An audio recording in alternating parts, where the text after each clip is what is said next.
Here's a K-drama reaction video to Money Heist episode 4. Watch episode 4 of Money Heist, and it is on Netflix, so here we go. This is gonna be a K-drama reaction and just chit-chat video, and yeah, it's gonna be running in the background because I don't really feel like watching Money Heist. 총탄이 뇌나 심장 대혈관 등 주요 장기에 손상됐을 때는 우리가 할 수 있는 응급 조치는 거의 없다고 봐야지.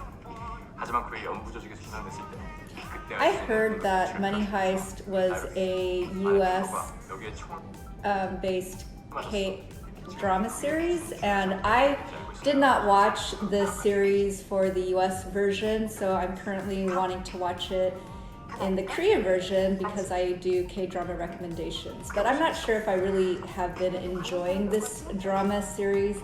It's just a little bit violent. There's a wow, they're pulling down that man's pants and drawing on him. That's interesting. Yeah, but yeah, I don't know if this is really something that I thought is good. So, yeah, I don't understand that question, sir.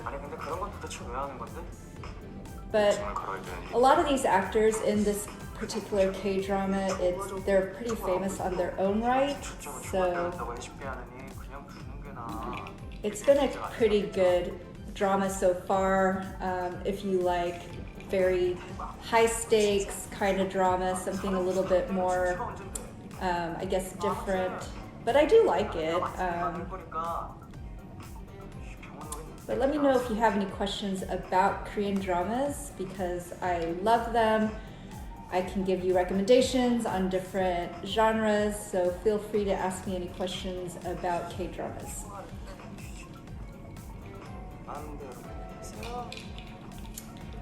This is a cinnamon ginger lemon water tea, which I also like quite a bit. And now I actually just got some products from Ulta because I'm not as into this Money Heist K-drama. So I'm gonna show you what I got. So they're products from Ulta, but I think everybody has heard of The Ordinary, and I think with The Ordinary products, I like them because from what I've seen on TikTok and different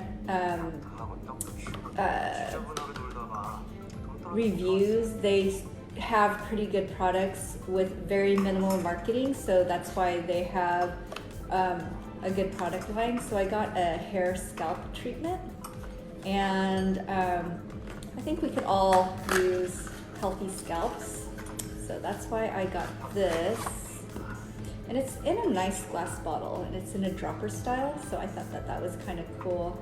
There's been different hair serums that I've been trying because you can all, or I can use some help in there. And then I also got the Buffet Copper Peptide, and it's a serum from The Ordinary, and it's supposed to help with wrinkles and discolorations as well as brightening of the skincare. So I thought that that's something that I would like. This is also in a dropper style. So I thought that was kind of nice. But I don't think that there's anybody that's really interested in this information, but I am. And then I also got some neck treatments because my neck area needs some help, some lifting and stuff. But this is actually from Korea. It's a Korean brand called The Cream Shop. So I got this, and it's a hydrogel neck lift patch. So I'm actually very excited about using this particular product. There's vitamin E that's in there, so it's an antioxidant as well as acid in an aloe vera kind of, I don't know, and coenzyme Q10. So that's to help with free radicals. So it says to put on clean, dry skin, leave on for 15 to 30 minutes, and then remove. So excited to use this. I actually got two because I figure it's likely more helpful than not, so that's why I wanted to try it out. So those are the skincare products. So now I'm watching the youngest guy on Money Heist being at a nightclub, and yeah, he's getting hit on by a girl, or actually he's gonna get beat up by a girl. Oh, he's being beat up by his co-thieves, his gang of thieves. They've tracked him down. Oh, and now they're pointing a gun to his head. So I kind of feel like this is part of the reason why I don't like this particular K-drama. There's too much gun violence and gun usage in this drama series. Like, I did not know that Korea had that many available guns to criminals. And given the state of the United States, it just doesn't feel like we need to see more of that in anywhere. Like, I don't particularly want to see a drama with gun usage. It's just unpleasant to watch. But yeah, let me know if you have any questions about Korean dramas. So the professor is talking to one of the youngest guy, and he's upset that he is getting drunk at the nightclub. Ooh, oh. They just got shot. So they are always showing the joint security area near the DMZ, or in the DMZ zone, where it's North and South Korea. And this is supposed to be in the joint security economic area of North and South Korea. So I kind of wonder why they chose that particular area to do this robbery.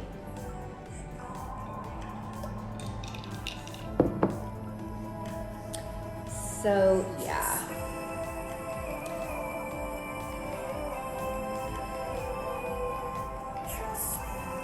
TikTok is giving me a prompt to tell this live cast what is the best or worst experience I've had this week. So I guess good experience. I would say that I got to watch some good K-dramas. I think Yumi Cells is wrapping up. Season 2 of Yumi Cells is going to wrap up.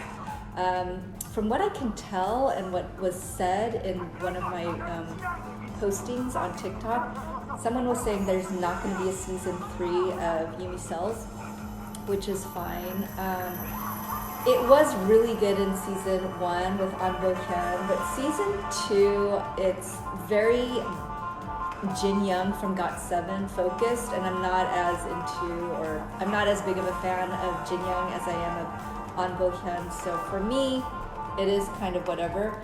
But I do, and An Bo-hyun is actually featured a little bit more in season 2 towards the end. Yeah, I kind of just lost a little bit of track on season 2. I thought season 1 was just so much better because Chae Min-ho from SHINee was in it. There was a lot of intrigue. Yeah, it just seemed like there was more dynamic kind of dating interaction between An Bo-hyun and Kim Go-eun, both of their characters. Bobby, I feel like Bobby, there's something about his character. I don't even know if it's Jin Young, the actor, or if it's Bobby, him playing Bobby, or him with Kim Go-eun. It's just, I'm not as like thrilled to see those two together as I was with An Bo-hyun. Wow, so episode 4 of Money Heist, the lead guy at the money reserve place, he got shot somehow. Oh, and somebody's getting sick. Rio is getting sick, and that's the youngest guy. Ugh. But yeah, this Money Heist it's turning into a fiasco. Like, there's a negotiator, there's the brain behind all of this Money Heist business. But I don't know.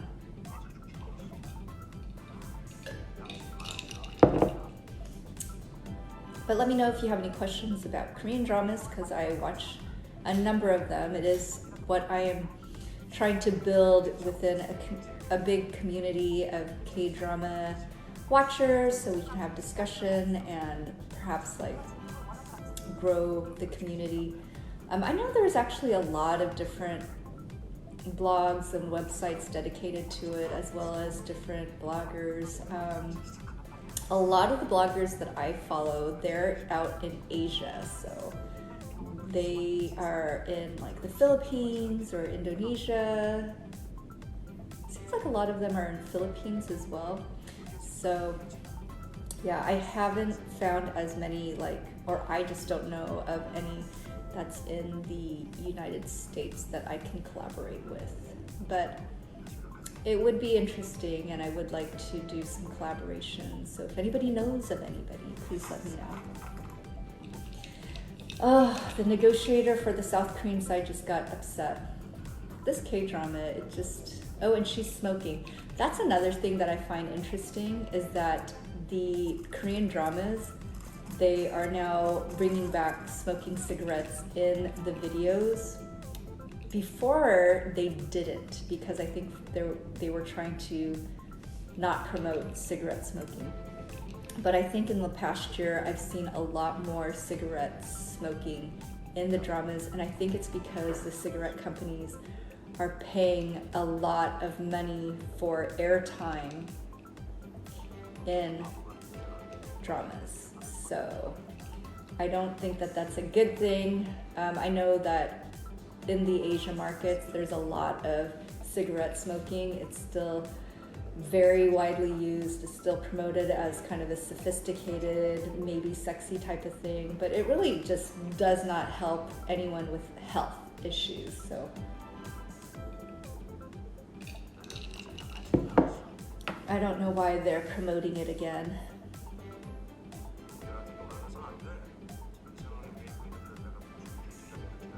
Yeah, I kind of feel like this drama, there's just a lot of yelling.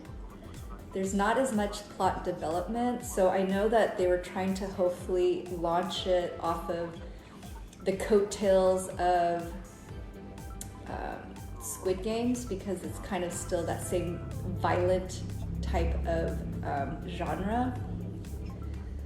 But they don't have as much, I would say, complicated, unique twists to the plot. Like Squid Games 1, they had a very interesting storyline with all the different games, because the games were unique. They each had like a little bit of a interesting type of thing to it.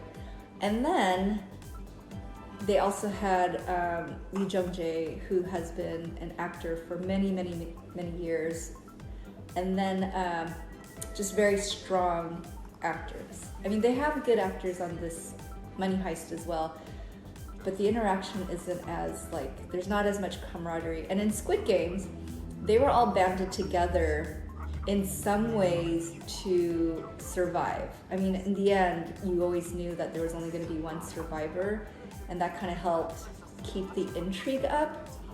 But in this one, it just seems like a free-for-all for money, and it's just not that good. Of the Netflix series that I'm currently enjoying, it's definitely Attorney Woo. And so, because this drama is not very interesting to me, I will talk about Attorney Woo. So Attorney Woo, they don't have big name A-list actors in Korea that I know about. They all seem like I've seen them before in different K-dramas, but I don't really know them by name. And so it's a very refreshing type of storyline. It is about an autistic, brilliant young attorney, and she is, kind of fighting the system in terms of being able to be hired into a prestigious law firm, even though she has autism or Asperger, some form of autism. And she was basically overlooked by every single law firm. And it was really, you didn't know until now that we're in episode 8, you see that there's a little bit of rivalry between the birth mother of Attorney Woo and the lady who is the CEO of Attorney Wu's current law firm. So there's some like dynamics that happen 25 plus years ago, and I bet you it's because of Attorney Wu's father. And I can just see that that's probably one of the only things that might be the reason for the jealousy and like trying to get one up on each other, because maybe the other CEO, not Attorney Wu's biological mother, but the other lady, she probably liked Attorney Wu's father. Anyways, then now she's going to get some type of vengeance or one-up comeuppance by exposing the birth mother having a child out of wedlock and then basically giving up the child. So it'll be interesting to see how that plays out, because we're just in episode 8. This scene is gross in Money Heist. This lady got shot in the leg, and now they're like showing it. That didn't even make sense for her to get shot in the leg, because now she's just slowly, I don't know, getting super sick, and who knows what's gonna happen. I don't really like Money Heist, to be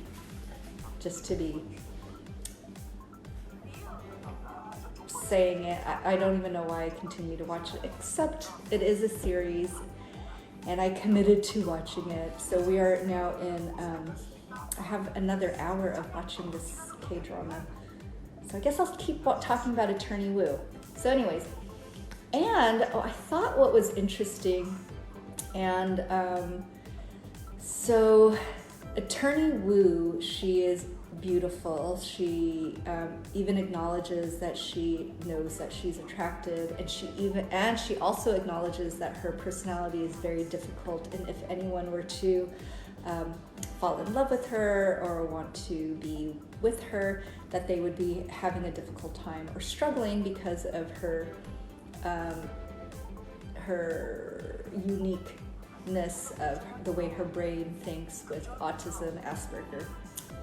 And so what's interesting is that there is a man at her law firm who is showing quite a bit of interest into Attorney Wu. And so she also, in her own way, is also attracted to him, and they figured it out somehow that they are attracted to each other, or they like each other.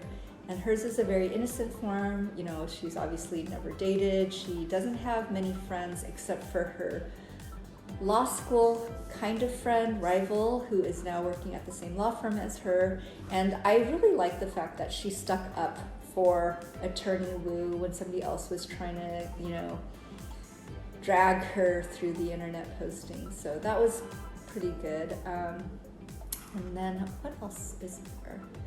So I also felt like it was,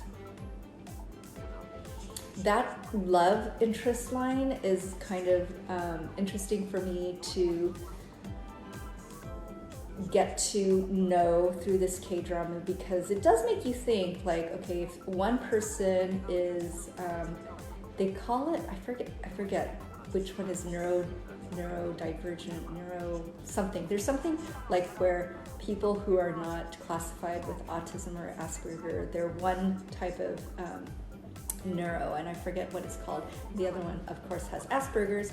So I find it interesting that somebody who is deemed as just regular thinking, that he is falling in love with someone who has Asperger's or autism. So how does that dynamic work? Because she does seem like she would be at a emotional disadvantage where she's not going to get, and she doesn't.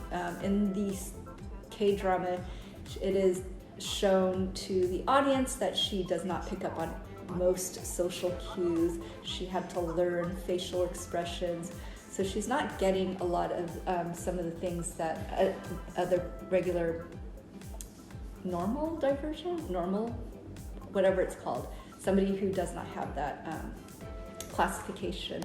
So yeah, that was interesting to me. I also like the fact that there's scenes when you watch the K-drama where she comes out and figures out how to figure out the case, how to win the case by somehow a big epiphany happens, and when that happens, she gets, she lights up. Her mind has a lot of visuals about whales or dolphins, porpoises, all kinds of sea mammals pop up, and then her mind works and is able to figure out how to win the case, which is very interesting. So she does have a photographic memory, so it's where she's able to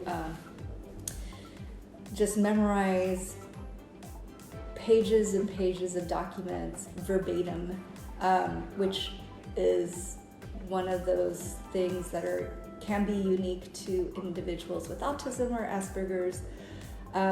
And I do know that there's an individual who had claimed to be of that same ilk, which is but they didn't. What they would do is they would say something and then keep twisting the story to make it seem like they were correct. But what they were doing is they were just continuing to twist the story around so everybody else would get it wrong, and they would always claim to have it correct, where in reality it wasn't correct. They were just changing the story to suit whatever purpose would fit their scheme at the time. So yeah, that was very interesting to me. So anyways, Attorney Woo, great K-drama. I highly recommend, especially now. It's just very refreshing, very innocent, very sweet, and it doesn't have any kind of dark plot twists, and it's just much more lighthearted. It's definitely thought-provoking, such as the whole romance between the lady with the Asperger's autism with the man who does not have any kind of social difficulties.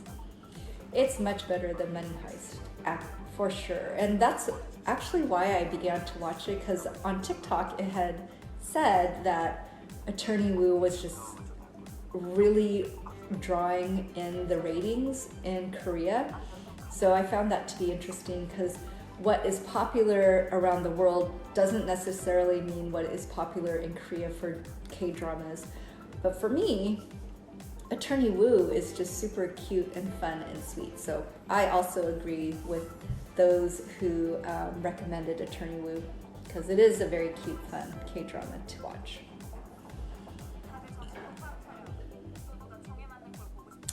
Yeah, I can see how they were really trying with Money Heist to kind of piggyback off of Squid Games, but it's just a lot of people with guns.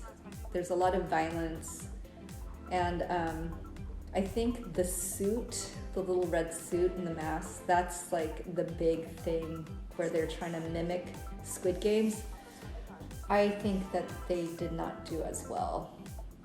And not to say that they didn't make a huge effort. They got some really big name actresses and actors, but it just is not intriguing to me. But I also don't like this genre, which is more thriller, violent, that type of thing. Squid Games is approximately the same in terms of rating, in terms of gore, thriller. But I just thought it was a much more sophisticated storyline.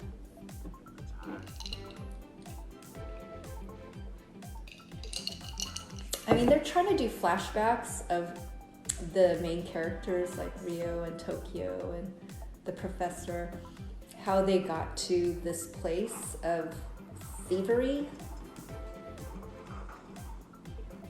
But it's still, for me, just kind of whatever's. And now a North Korean negotiator or a higher level up, they're trying to act like they're medical personnel and entering into the location. But I don't know.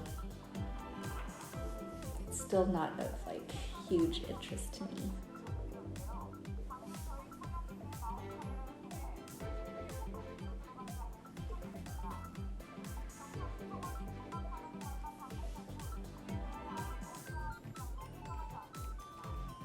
I do like the professor's glasses. They're pretty unique. They remind me of 1980s type of glasses.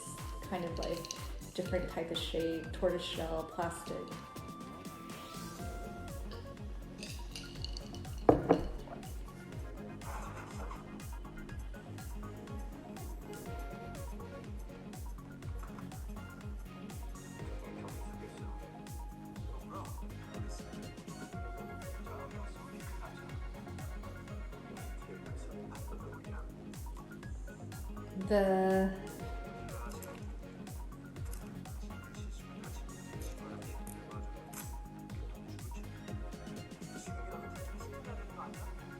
It's also interesting that they brought in some North Koreans to participate in being a part of this Money Heist game.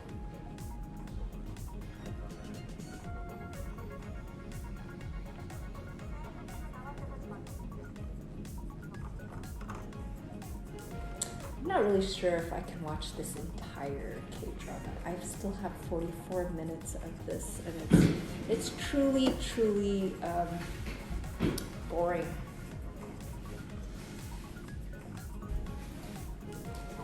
Like, I think another reason why I find this K-drama to be boring and not interesting is like they're wearing masks quite a bit of the time. So that's also not interesting to me. So if I were to recommend to any K-drama writers, do not have your main characters wearing masks for much of the drama, just because you don't get to see their emotions, their interactions, their expressions, and I think that that's a big part of a Korean drama. So yeah, I kind of was wondering why I didn't really like watching some of this K-drama. That's an interesting question.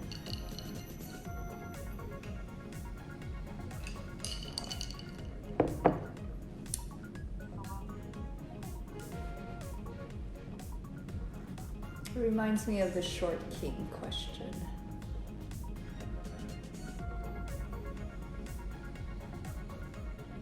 No value added to the conversation. Yeah, there's a lot of different individuals that are wearing masks. It's very uninteresting to the storyline. And then having them in a very factory-looking warehouse, that also is not intriguing for the set. Like Squid Games, they did have a much more dynamic set, even though it was also an enclosed area. They had different games, so they showed a lot more color. That's another thing about this K-drama. You want to be blocked. Okay, sounds good. Let's see. Block.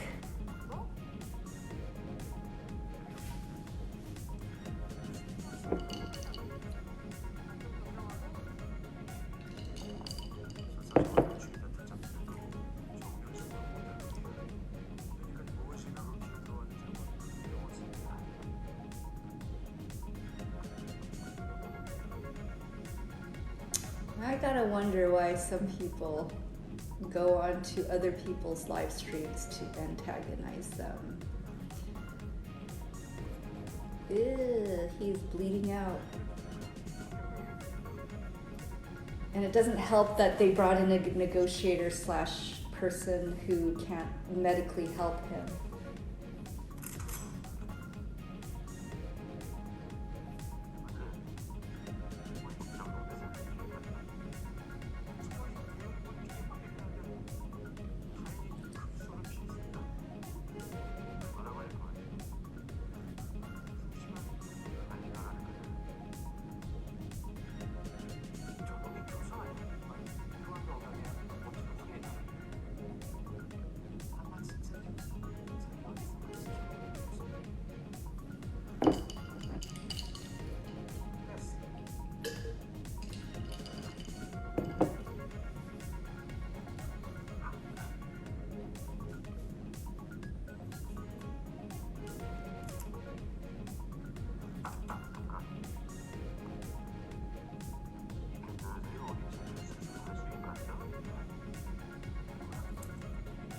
Oh,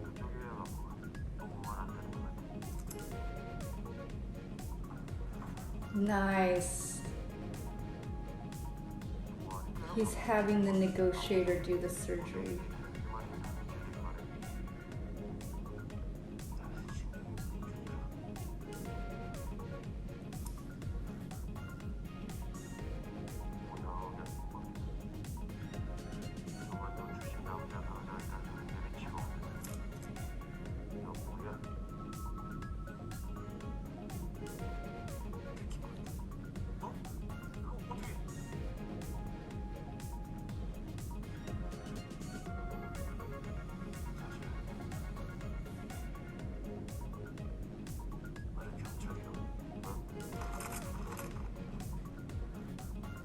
He's been caught.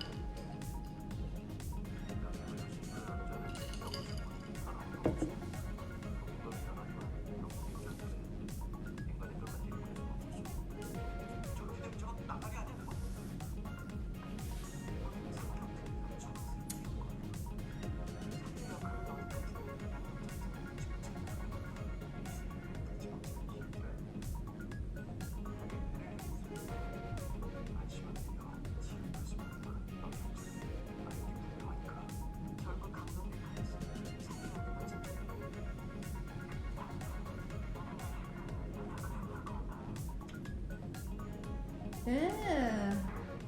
So they're having infiltration people go in and it's distracted by the surgery. So it got a little more interesting.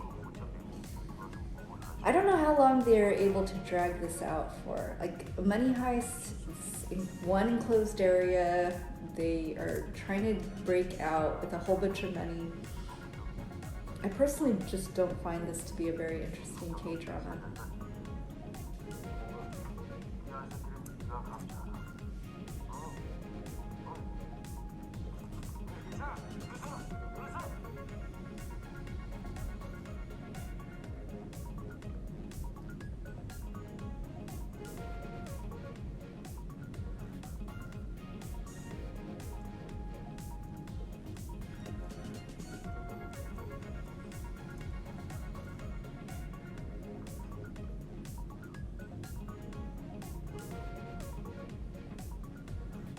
So they're crawling around in the vents to somehow infiltrate this band of thieves to break out the hostages. And they're also doing surgery. 안녕. They're also doing surgery, but I don't know. It's still just painfully not interesting. Wow. I think also they should just do surgery on the girl that got shot in the leg. It doesn't even make sense why she got shot in the leg. Thank you for the likes, much appreciated.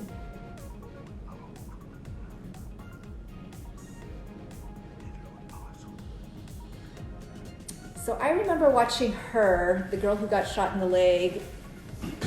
She actually was in a really good K-drama called Someday Don't Put On That Lipstick, or She Doesn't Have to Know, something like that. And the lead guy, very tall, very attractive, he was recently in a Korean drama called Tomorrow with Kim Hee-sun and Lee Soo-hyuk. Great drama. I highly, highly recommend Tomorrow with Kim Hee-sun, Lee Soo-hyuk, and Rowoon. Oh yeah, his name is Rowoon. Very, very good cast, very interesting K-drama. It's also on Netflix, and it goes through different episodes, and each episode, it kind of refreshes. There's kind of a consistent storyline, backstory, where it's like, tells about how these individuals became Grim Reapers. And then there's always new stories with modern day individuals who are currently struggling. And it's about death and possible unaliving of themselves. And Kim Hee-sun's team is trying to keep the individuals from unaliving themselves. And then the backstory is also a historical romance between Kim Hee-sun's character and Lee Soo-hyuk.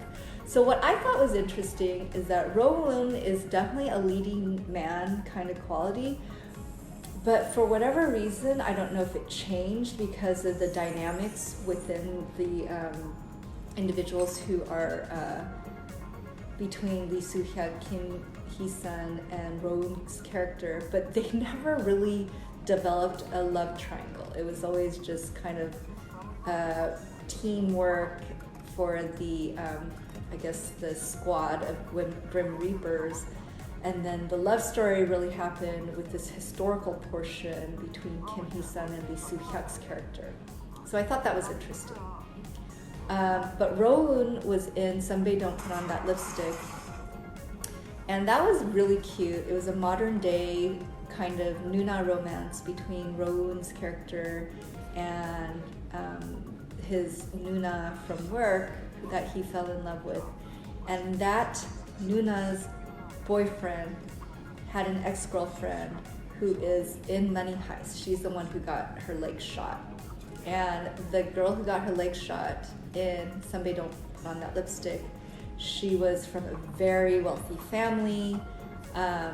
She was a photographer, very entitled, spoiled, and kind of like what you would call a narcissist. And so the Ro-woon's love interest in that drama, she had a boyfriend who was having some kind of secret romance with the really rich girl who is in Money Heist with the leg shot. So that was interesting. And then Ro-woon, I think, did he just come back from military service, or he is going to go into military service? One or the other, I can't remember. But he's just a very attractive gentleman, and he just didn't have much of a particular role in Tomorrow. So I mean, it was kind of cute because he was just kind of like comedy relief. But yeah, he got kind of put into the very much like put into a secondary character.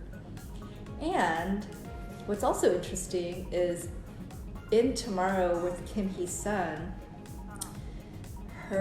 she just came out with a new drama on Netflix called Remarriage and Desires. And her love interest in that drama is also again tied to this girl who got her leg shot in Money Heist.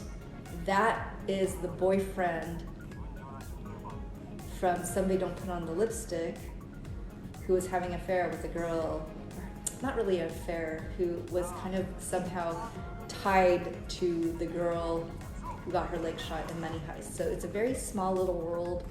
I think Sunbae Don't Put On That Lipstick, Tomorrow, Money Heist, Remarriage and Desires, they're all on Netflix, and all of the characters are all kind of intertwined across all of these different dramas, which makes sense because it seems like a lot of the actors and actresses, they're recycled in a lot of the different dramas. Like some of the mothers are mothers to everybody in Korean dramas. And actually, one of my favorite Korean dramas is called Boyfriend or 남자친구 with Park Bo-gum and Song Hye-kyo.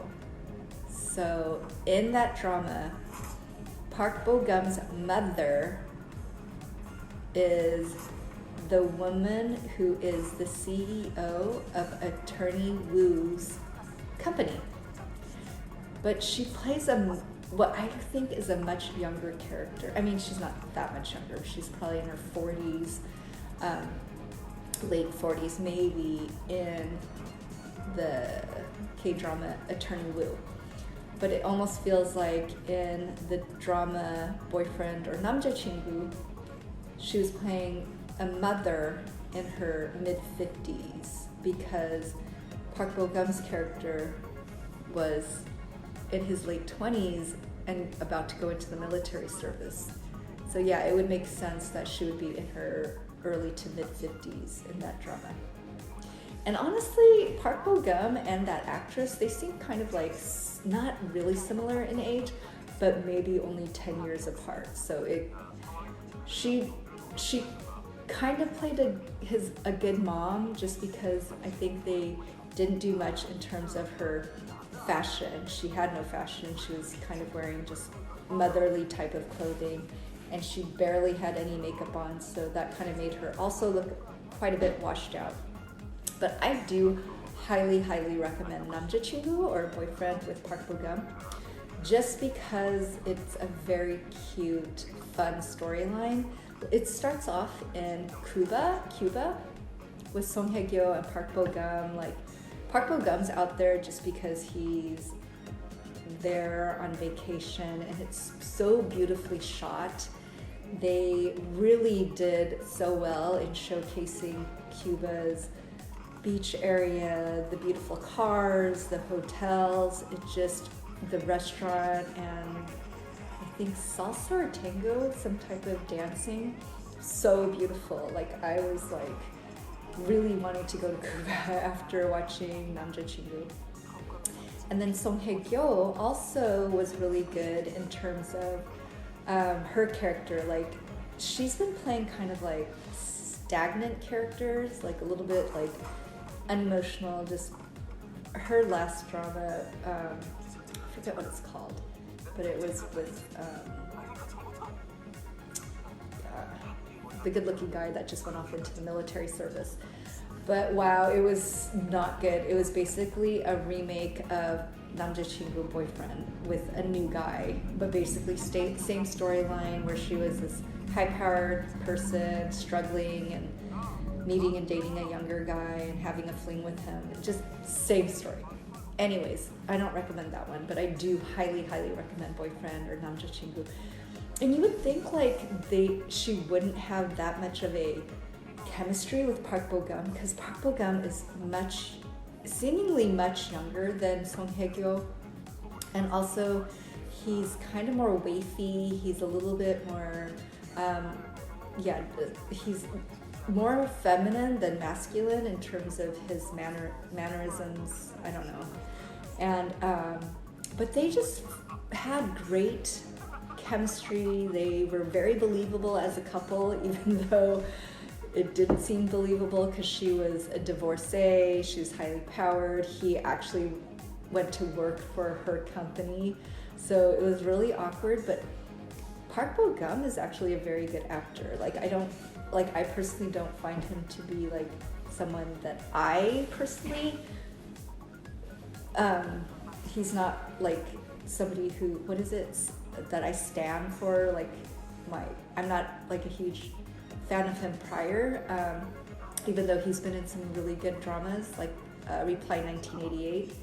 But yeah, great drama, and I actually watched Namja Chingu like 3 times now, just because love the storyline, love the scenery, I love the way it was shot, I love just the acting in it, I like this clothing. It just was a really good drama.